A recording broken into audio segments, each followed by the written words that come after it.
जी, बिस्मिल्लाहिर्रहमानिर्रहीम। मैं हूँ अनीस हमदानी और मेरे साथ मौजूद हैं senior anchor person Awais Rabbani साहब, किसी तारुफ़ के मोहताज नहीं हैं।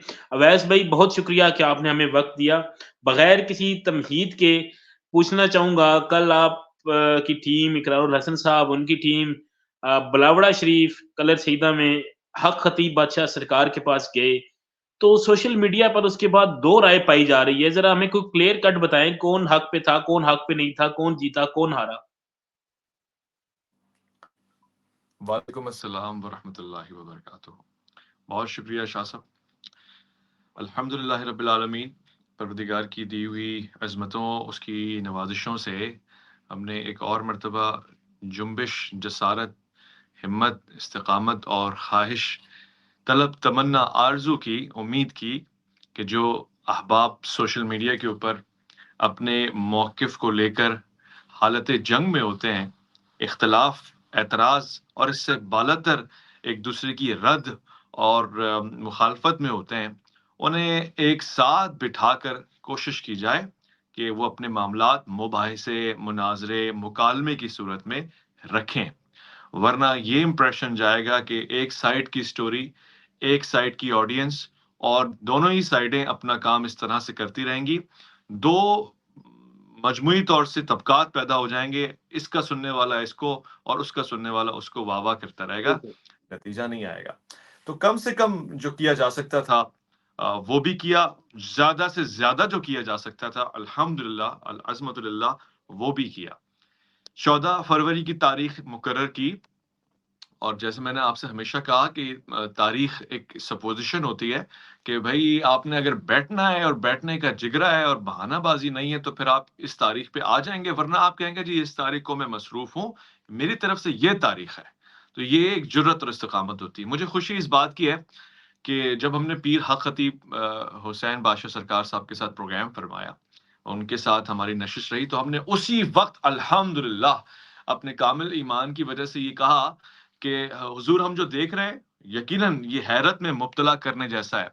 हमारी नॉर्मल रूटीन का ये हिस्सा नहीं है कि आँखों से चेन का आना, मुँह से छुरियों और ज़ंजीरों का आना। ख़ास तौर से हम शहर वालों के लिए तो ये एक यकीनन ताज्जुब की बात है। शायद गाँव देहात में ऐसे सिलसिले होते हों, मुझे नहीं मालूम।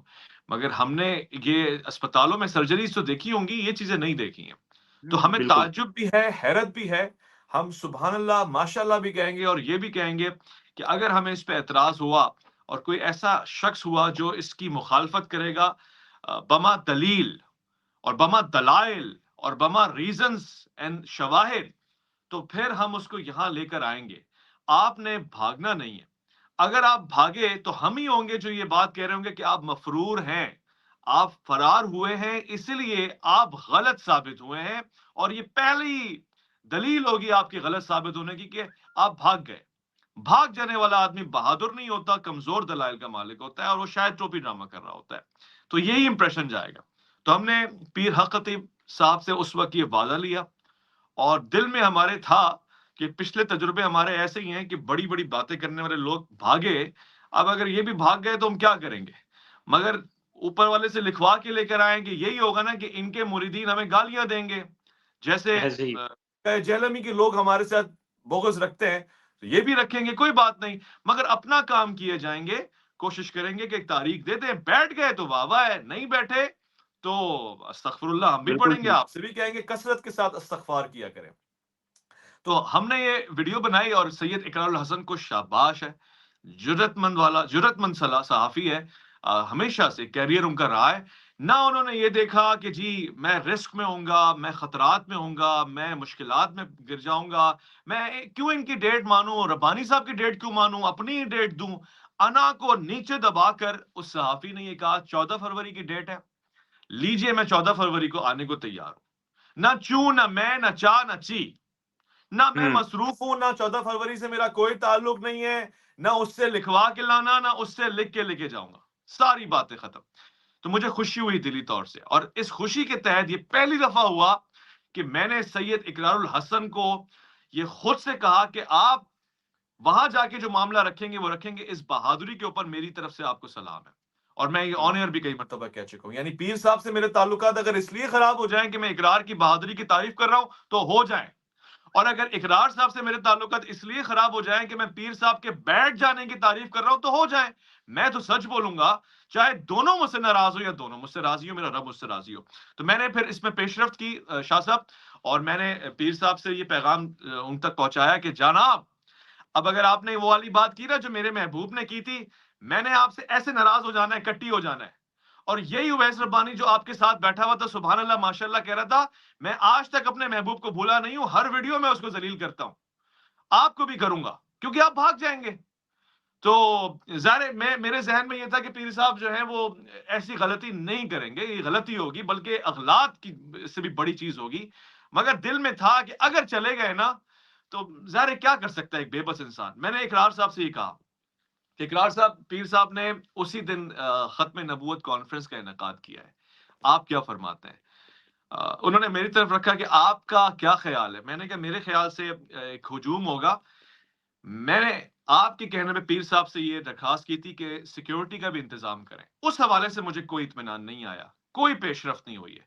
लिहाजा जाना तो हमें 14 को चाहिए, मगर मेरी ज़ाती राय ये है कि अगर 14 के अलावा कोई दिन है तब भी आप जाएँ, जब आपकी सिक्योरिटी आपके ज़हन से हो जाए क्लियर। ये आपके ऊपर छोड़ता हूँ, अगर सिक्योरिटी का मसला नहीं है फिर तो चलते हैं।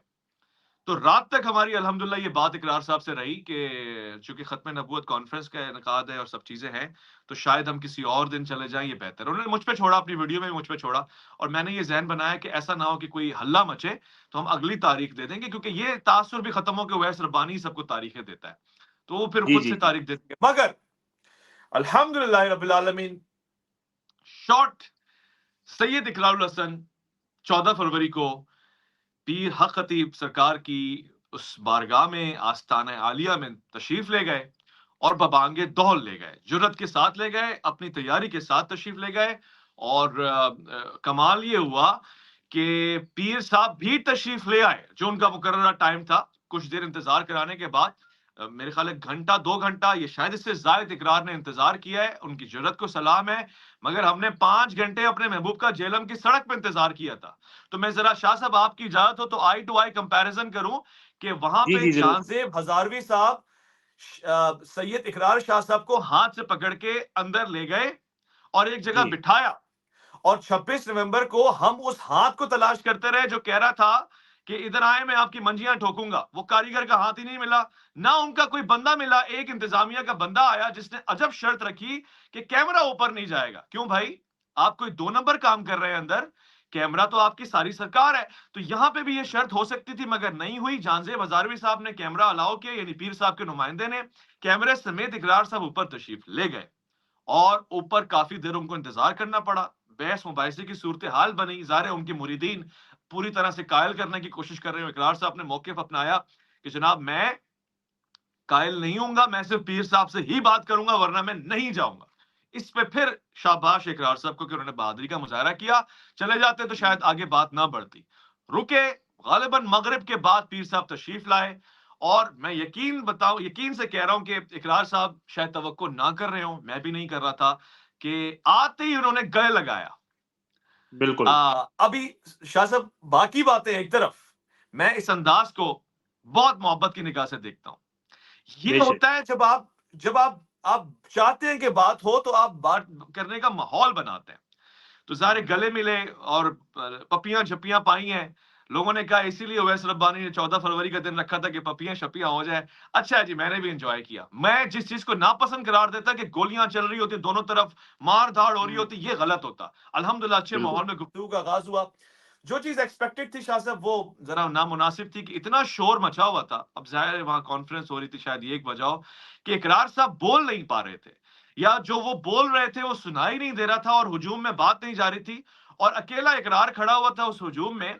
तो शाह साहब की बात पे तो नारे लग रहे थे, यानी सॉरी, पीर साहब की बात पे तो नारे लग रहे थे, इकरार साहब की बात पे कोई रिस्पॉन्स ही नहीं आ रहा था, क्योंकि ज़ाहिर एक दब सा गया था, एक वोकल प्रेशर उनके ऊपर आ गया था। जी, तो जी, जी। सूरत हाल, मैं यहाँ पे आपके सवाल की तरफ बढ़ूंगा, जब आप जो अगला सवाल पूछेंगे, कि सूरत हाल जो यहां तक पहुंची ना, इसमें दोनों का किरदार बड़ा मुस्बत था। जब तक बिल्कुल। कैमरे चल रहे थे, विजुअल्स आ रहे थे, दोनों बड़े सॉलिड तरीके से एक साथ बैठे हुए थे। आगे की बात मैं आगे के आपके सवाल के ऊपर छोड़ता हूँ, आप क्या इस्तफसार करते हैं? जी, जी। अगला मेरा सवाल वैसे भी ये है कि फिर आपके ख़्याल में कौन जीता, कौन हारा? मैं आसान अल्फाज में पूछूँ तो यही कहूँगा, कौन जीता, कौन हारा? जितनी लंबे कद का आपने सवाल पूछा है ना, उतने ही छोटे कद का मैं सवाल का जवाब आपको देना चाहता हूँ। हुँ। कौन जीता? बहादुरी जीत गई और मफरूर बेग साहब हार गए। बहादुरी अच्छा जीत गई, आप दोनों दोनों बहादुर थे, तो दोनों बैठे। इस मरहले तक बहादुरी जीत गई और मेरे महबूब की मफरूराना कैफियत हार गई। अब आ जाए नेक्स्ट मरहले में कि इल्मी हैसियत में कौन भारी था, जी, किसका पलड़ा भारी था, सकालत थी। तो इल्मी हैसियत में इकरार साहब का पॉइंट आगे था। उसकी वजह यह है कि इकरार साहब ने टेक्निकल सवाल उनसे पूछे और उन्होंने मुतालबा किया कि मुझे कुरानी आयात या फला-फला चीज़ों की आप तिलावत या किरात फरमाएँ। बाहर हर किसी का हक होता है, मैं आपसे पूछूँ कि आप इसकी तिलावत फरमाएँ, आप ज़ाहिर है कहेंगे आप कौन होते हैं? शायद यही जुमला खतीब साहब ने इस्तेमाल किया कि आप कौन होते हैं, मेरे उस्ताद नहीं है। मगर इकरार का पॉइंट ऑफ व्यू था कि आप एक आलिम हैं, आप दम कर रहे हैं, आप पढ़ फूँक रहे हैं, वो क्या जुमले हैं जो आप पढ़ फूँक रहे हैं, वो हमें बताएँ। तो यहाँ पे मेरे ख्याल है कोई आर नहीं होनी चाहिए थी। एक इल्मी सवाल था, पीर साहब को चाहिए था कि उसका इल्मी जवाब देते कि मैं अल्लाह का ये नाम पढ़ रहा हूँ या मैं अस्माउल हुस्ना में से इस चीज़ की तिलावत कर रहा हूँ या ये मेरा ज़िक्र है। एक सिंपल सी बात थी। उसके हुँ। बिल्कुल बरअक्स इल्मी हैसियत से जो कमज़ोरी नज़र आई वो ये कि पीर ख्वाजा मोइनुद्दीन चिश्ती रहमतुल्लाह अलैह का नाम मेरे ख्याल है दाता दाता दरबार के बुज़ुर्गों के साथ मिला दिया गया। यानी अजीब बात थी कि उनको हिजवेरी कहा और चिश्ती साहब का हजवेर से ताल्लुक जोड़ा, जबकि ये 2 अजीब बातें थी। तो इल्मी जी। अंदाज़ से ज़ाहिर है इस पे मुझे ये पॉइंट नज़र आया कि तशवीश लाहक है। इकरारुल हसन इल्मी ज़ाहिर है एक पढ़े लिखे आदमी है और पीर हुँ। साहब की तालीमी तकाबुल जो है वो उनके साथ बराबर की नहीं थी। यहाँ पर ये नतीजा है और आप मुझसे पूछें तो मैं और आगे आपसे बात कर पाऊँ। जी, जी। अच्छा मैं बिल्कुल आपकी बात दुरुस्त है लेकिन जिस तरह से वो कह रहे थे, जिस तरह इकरारुल हसन साहब ने वीडियोज़ लगाई, चेन निकाली, मुँह से वो छुरियाँ वग़ैरह जो भी उन्होंने किया वो एक लिबास पहन के, तो वहाँ पे मैं एक वीडियो देख रहा था कि वो पीर साहब कह रहे थे कि आप कोई भी अपने डॉक्टर्स भी ले आएँ, तो उनके सामने भी आप अभी हमारे साथ चलें, जो मरीज़ होंगे, पहले आप उनको कुछ खिला के चेक कर लें, उनका मुँह चेक कर लें, वो कोई चीज़ खाएँगे, आप चेक कर लें कि उनके हलक में चीज़ जा रही है और फिर मैं वो चीज़ें उनके मुँह से निकालूँगा। तो ये एक मेरे ख़्याल में इकरार साहब को इस पे एग्री होना चाहिए था। बिल्कुल, मैं इससे इत्तेफ़ाक करता हूँ। वो इससे एग्री हो जाते और चीज़ें सामने आ जाती। यकीनन ये ज़रूर ऐसा होना चाहिए था मगर इसका जवाब बेहतर सैयद इकरारुल हसन दे सकते हैं। हो सकता है कि उनके ज़हन में कोई और बात हो। मैं हुँ, आपकी बात बिल्कुल, से बिल्कुल। इत्तेफ़ाक करता हूँ कि अगर वो ये कहते ना कि ये चीज़ करके दिखाएँ और पहले मुँह चेक करते, तो वो लोग जी, जो कह रहे थे कि मुँह में कील भरी हुई है या यहाँ कहीं भरी हुई है, तो वो चीज़ खदशा क्लियर हो जाता। तो ये बिल्कुल, बहुत अच्छा बिल्कुल, पॉइंट हो बिल्कुल। बिल्कुल, क्योंकि हमने देखा कि जो इकरार भाई ने जो वीडियोज़ बनाई हैं, उसमें जो शख्स है, उसके तो पता चल रहा है कि मुँह में वो भरी हुई है कुछ चीज़ें, कीलें या इस तरह की चीज़ें और वो मुँह से वो मतलब फेंक रहे हैं। तो ये एक बहुत बड़ा एक चीज़ थी जो क्लियर हो जाती। ख़ैर बस इख्तिताम की तरफ जाऊँगा और ये पूछूँगा कि ये क्या ये पहली और आखिरी मुलाकात थी या अभी मज़ीद कोई मुलाकातें बाकी हैं? बड़ी मुलाकात अभी बाकी है। सैयद अनीस शाह, इकरारुल हसन और पीर हक खतीब सरकार की बड़ी मुलाकात अभी बाकी है और मैं समझता हूँ कि अब सैयद इकरार की तरफ से बड़े शवाहिद, इल्ज़ामात की सूरत में आने वाले हैं जो हैरान कर देंगे, हौलनाकियों को खोलेंगे और अगर सैयद इकरारुल हसन ने उनको साबित नहीं किया तो तमाम नज़रें इकरारुल हसन की तरफ हैं, उँगलियाँ भी उनकी तरफ उठेंगी क्योंकि बहुत संजीदा किस्म के इल्ज़ामात हैं जो अभी इकरारुल हसन के सामने रखे हुए हैं उनके टेबल पे, वो आगे रखने वाले हैं। लिहाज़ा वो भी ये कहकर आए थे कि मैं दोबारा आऊँगा और मैं देख रहा हूँ कि एक दूसरी मुलाकात हो रही है इनकी। ये मुलाकात शायद इस मुलाकात से मुख्तलिफ नौइयत की हो। बिल्कुल ठीक है और उम्मीद करता हूँ कि इस मुलाकात पे आप भी होंगे, मैं भी आपके साथ हूँगा और हम इकट्ठे इस मुलाकात पे जाएँगे।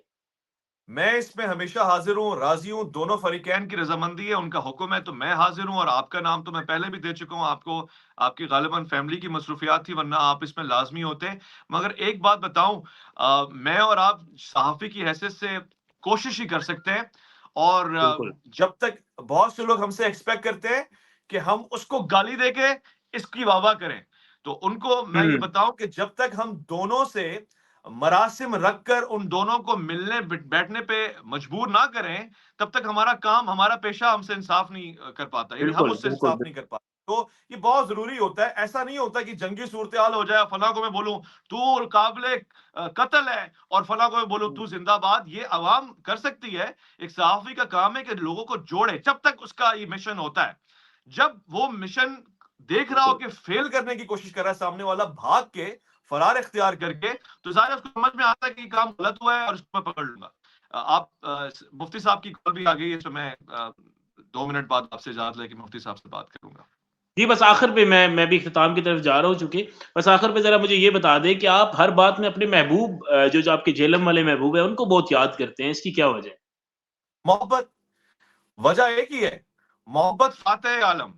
और उनसे वाह! इतनी मोहब्बत है, उनकी इतने लेक्चर सुने हैं, उनके साथ इतनी नशिस्तें लगाई हैं, कितनी मर्तबा उनके साथ बैठे हैं, उनकी हर बात पे प्यार ही आता है, मोहब्बत ही उगती है, दिल में ये ख़्याल आता है कि यार ये कितना अच्छा आदमी है, कितनी रिसर्च करके आता है, कितना पढ़ के हुँ। आता है, कितना इसने दिमाग लगाया है। काश ये 26 नवंबर को बैठ जाता, काश ये मुफ्ती हनीफ रशीद साहब का सामना कर लेता। तो वो मोहब्बत ही है, दिल के अरमान आँसुओं में बहते नहीं है, तो ज़ुबान से लहराते रहते हैं और कुछ नहीं है। वाह, वाह! और ये मोहब्बतें कायम रहनी चाहिए जी आपस में और इसी के साथ मैं अपने इस प्रोग्राम का इख्तिताम करूँगा। वैसे भी एक दफ़ा फिर आपका बहुत शुक्रिया कि आपने हमें वक़्त दिया। जज़ाकल्लाह। सलाम